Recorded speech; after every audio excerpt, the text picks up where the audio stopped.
بسم اللہ الحمد للہ وحدہ والصلاة والسلام علی من لا نبی بعدہ۔ ایک سوال آیا ہے کہ ایک صاحب جو ہیں وہ قرب موت ہیں، مرض میں مبتلا ہیں، ان کو خطرہ ہے کہ ان کی شاید وہ جاں بر نہ ہو سکیں، تو ان کی وفات اگر ہو گئی تو ان کی زندگی کے ختم ہونے کے بعد ان کی بیٹیوں کو ان کا حق نہیں دیا جائے گا ان کے چھوڑے ہوئے ترکے میں سے، یعنی جو مال انہوں نے چھوڑا۔ تو اب سوال یہ اٹھایا ہے سائل نے کہ کیا ہم ان کو یہ دے دیں ان کی زندگی میں، اور دیں تو برابر بانٹیں، یا قرآن کے مطابق جیسے ہے جو طریقہ، آدھا اور ایک لڑکے کا اور لڑکی کا آدھا، یعنی دگنا حصہ ہوتا ہے لڑکے کا لڑکی سے، اسی طرح سے بانٹیں۔ تو اس میں انہوں نے جو وہ مانگی ہے نا رہنمائی، وہ یہ ہے، دیکھیں سب سے پہلے بات تو ذہن میں رکھیں کہ جو قانون وراثت ہے نا، وہ امت کے ایک مسلمہ مسئلوں میں سے ایک ہے۔ اس میں یعنی سب مانتے ہیں کہ اللہ کی کتاب جو ہے نا وہ سب سے مقدم ہے۔ تو جو اللہ نے قرآن پاک میں اس میں جو صراحت کے ساتھ بالکل واضح حکم دے دیے نا، ہمیں ان سے چھیڑ چھاڑ نہیں کرنا چاہیے۔ اب سوال یہ، مسئلہ یہ رہا کہ آپ نے پوچھا کہ جو حدیث کے مطابق ہے کہ اپنے بچوں میں مال کو برابر تقسیم کرو، تو کیا اس کے تحت وہ برابر تقسیم کر سکتے ہیں اپنی زندگی میں؟ تو دیکھیں یہ جو حدیث ہے نا، اس کا ایک سیاق و سباق ہے۔ وہ سیاق و سباق یہ ہے کہ رسول اللہ صلی اللہ علیہ وسلم کو، اور یہ مشہور حدیث ہے، آپ کو کتب ستہ میں کئی جگہ ملے گی، بخاری مسلم دونوں میں سے ایک جگہ تو لازمی ہے۔ بہرحال حدیث صحیح ہے، میں آپ کو جو بتانے والا ہوں مکمل جو اس کا کانٹیکسٹ ہے وہ یہ ہے کہ آپ صلی اللہ علیہ وسلم کو بلایا گیا، کہا کہ میں نے اپنے بیٹے کو باغ دینا ہے تو میں چاہتا ہوں آپ بھی آئیں۔ تو آپ صلی اللہ علیہ وسلم نے کہا کہ تم نے اپنے دوسرے بیٹے کو بھی باغ دینا ہے، باغ گارڈن؟ تو کہا نہیں۔ تو رسول اللہ صلی اللہ علیہ وسلم نے کہا پھر میں اس باطل غیر منصفانہ تقسیم جو ہے اس کا میں حصہ نہیں بنوں گا۔ تم کیا چاہتے ہو کہ تمہاری اولادیں آپس میں ایک دوسرے سے حسد کرنے لگیں، یا وہ اس پر مطلب نا انصافی ہو؟ تو آپ صلی اللہ علیہ وسلم نے اس پر انکار کر دیا آنے پر، اور پھر اس کے کانٹیکس میں یہ بات ہے کہ ان میں برابری میں تقسیم کرو۔ دیکھیں اللہ کا نبی قرآن کو کینسل کیسے کر سکتا ہے؟ اللہ کے نبی تو خود قرآن کی اتباع کرتے ہیں اور اس کی تشریح کرتے ہیں، اس کا فہم بتاتے ہیں۔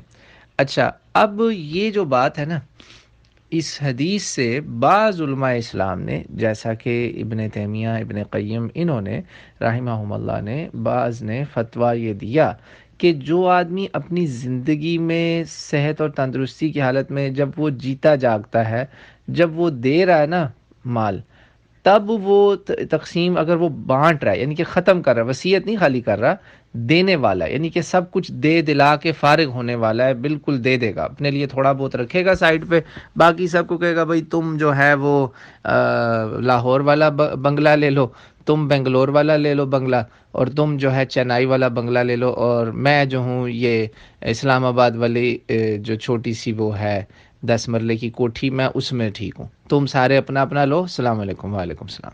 یہ کام اگر وہ کرے گا نا اس طرح سے کہ وہ بالکل دے رہا ہے، تو بعض علماء نے، اگین میجورٹی نہیں ہے اس میں، مائنورٹی، ایک اقلیت ہے جو کہتی ہے کہ اس حدیث مبارکہ کی روشنی میں حق ہے، یہی بہتر ہے کہ وہ برابر تقسیم کر دے، کیونکہ رسول اللہ صلی اللہ علیہ وسلم نے وہاں یہ حکم دیا تھا، آپ نے یہ نہیں کہا تھا کہ اس میں شرطیں نہیں کوئی لگائی تھی، تعویل نہیں اس کی کوئی کی، تو آپ بھی اس کی تعویل نہ کریں۔ سیدھا اس کا مسئلہ یہ کہ آپ جو دے رہے ہیں وہ اب آپ گفٹ دے رہے ہیں، وہ ترکہ نہیں ہے، تو آپ یہ کر دیں۔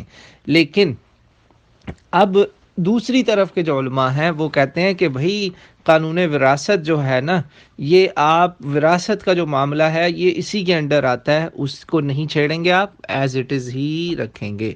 اور تیسری اس میں اہم بات، جو تیسرا ایک گروہ یہ بھی علماء کا اس پر فتویٰ دیتا ہے کہ اس حدیث مبارکہ میں لڑکوں کے بیچ میں تقسیم تھی، وہاں ایک لڑکی کا معاملہ اس میں نہیں نظر آیا، ٹھیک ہے؟ تو اس لیے لڑکی کا جو حصہ ہے وہ ویسے ہی رہے گا جو قرآن نے ڈیفائن کیا. یہ تو لڑکوں کے بیچ میں تھا، اور وہ تو قرآن پہلے ہی کہہ رہا ہے کہ ان کی برابر ہونی چاہیے تقسیم لڑکوں کے بیچ میں. لڑکی میں کم کیوں ہے؟ اب یہ چوتھا اہم پوائنٹ یہ سن لیں. وہ اس لیے کم ہے کہ جو بیٹی ہے نا وہ ریسیپینٹ ہے ایک سے زیادہ سورسز سے. وہ اپنے باپ سے بھی اس کو ملتا ہے، اس کو اپنے شوہر سے بھی ملے گا، اس کو اپنے بیٹوں سے بھی ملے گا ان دا فیوچر انشاءاللہ تعالی، اور بھی کئی سورسز ہوتے ہیں جس سے اس کو ملتا ہے انشاءاللہ. نفقہ بھی ملتا ہے، ترکہ بھی ملتا ہے. یعنی اس کو مرد جو ہے اس کو نفقہ کوئی دیتا ہے؟ بتائیں آپ. کمائی لا کے مرد کو نہیں کوئی دے سکتا، ٹھیک ہے. عورت اگر خود کمائے گی وہ تو اس کی اپنی کمائی ہے، شوہر کو اگر وہ دے گی تو وہ تو صدقہ ہے. صحیح حدیث ہے یہ تو بالکل. نبی پاک صلی اللہ علیہ وسلم نے صحابیات نے خود آ کے سوال پوچھا، بالکل صحیح حدیث ہے، میں آپ کو بتا رہا ہوں اس میں. تو وہ تو عورت جو ہے وہ تو نفقہ مرد پہ کرے گی تو صدقہ ہے، مگر جو مرد ہے اس پہ تو فرض ہے کہ اس نے نفقہ دینا ہے. تو اس لیے عورت جو ہے نا خاتون، وہ اگر اس کی ایکیومولیٹڈ ویلتھ پوری لائف ٹائم کی دیکھی جائے تو وہ مرد سے کئی گنا زیادہ اس کا حصہ بن جاتا ہے، اگر اس کے خاص طور پہ اگر اس کے اس طرح اتنے سارے انصاف کے ساتھ رشتہ دار اس کا حق ادا کریں، جس میں باپ بھی ہے، بیٹا بھی ہے، بھائی بھی دے سکتا ہے، مطلب بھائی بھی ہبہ کر سکتا ہے، شوہر بھی ہے، سارے یہ رشتہ داروں سے اس کو پیسہ آئے گا، ٹھیک ہے نا. تو اس لیے یہ آدھا حصہ دیکھ کے پریشان نہ ہو، کیونکہ آج کل غیر مسلموں نے بڑا مسئلہ اٹھایا ہوا نا کہ لو جی یہ عورتوں کو آدھا دیتے ہیں. ان سے پوچھو بھائی آپ اپنی کتابیں کھولیں، آپ کے ہاں تو عورت کو تو کچھ دیا ہی نہیں گیا. آپ ہم پہ حملہ کرتے ہیں. اپنی حالت دیکھیں.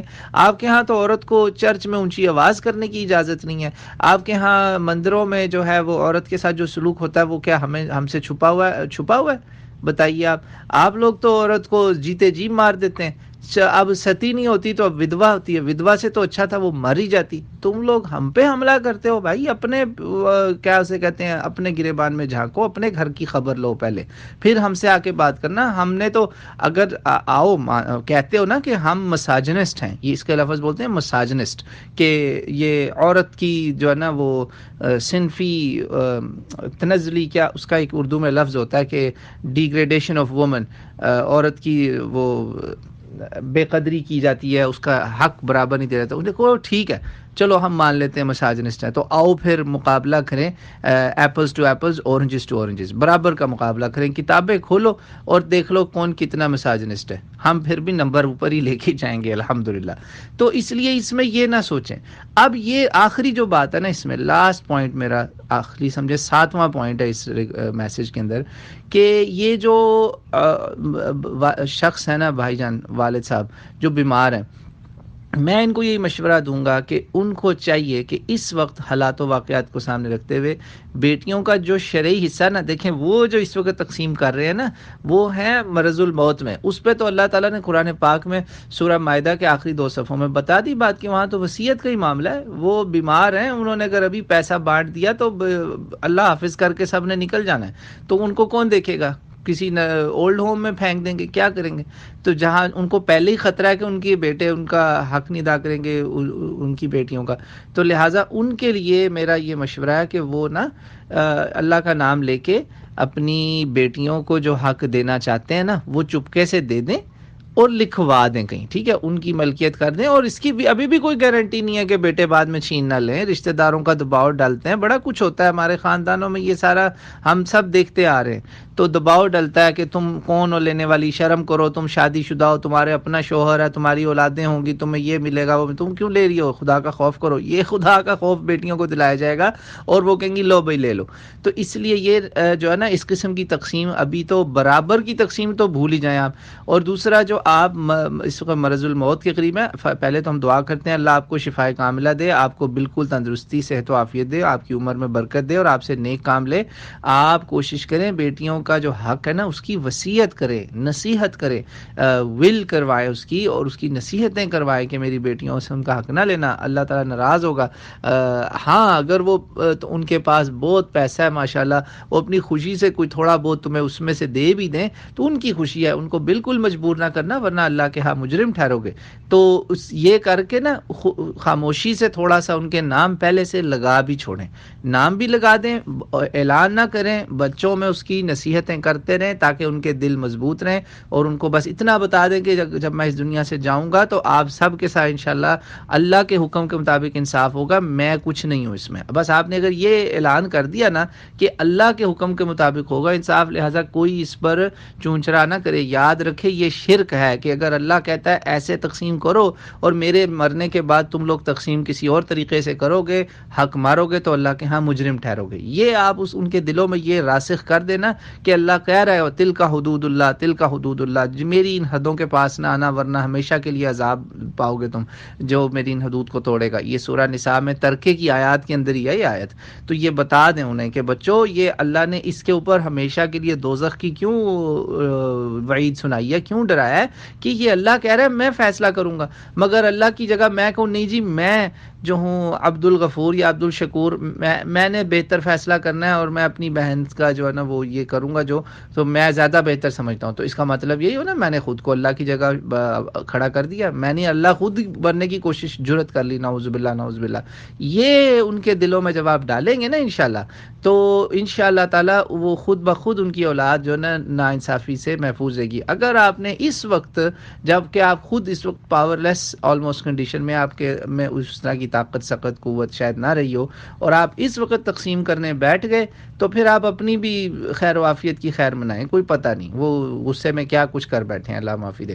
تو اس لیے برابر تقسیم کا تو خیال ذہن سے نکال دیں, کیونکہ آپ پر جو کیس اپلائی ہوتا ہے وہ یہ ہے کہ آپ کا یہ ترکہ ہی ہونا ہے, یہ بعد میں ہی چھوڑا جانا ہے, آپ کی زندگی میں تو تقسیم نہیں ہو رہا.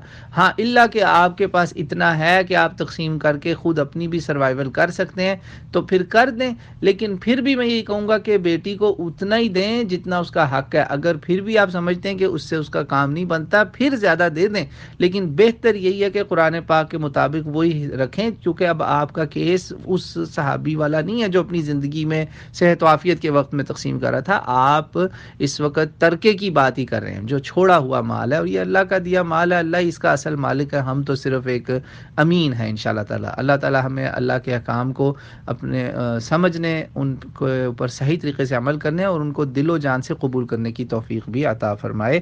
واللہ اعلم.